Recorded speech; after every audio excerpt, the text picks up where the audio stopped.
I need to clean the filter. Yeah, okay. I have it connected to condensate pump. This is just a regular garden hose nozzle. Cut up the garden hose. Very simple.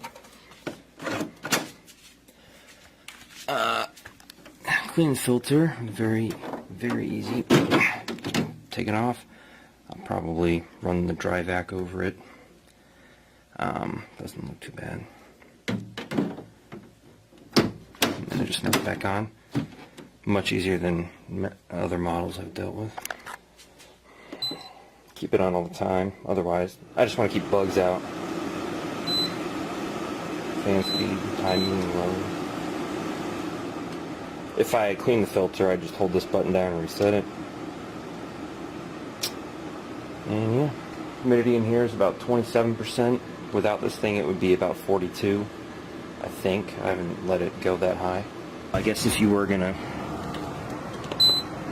pull it out and there it goes. Why are you beeping at me? I've never actually used this though.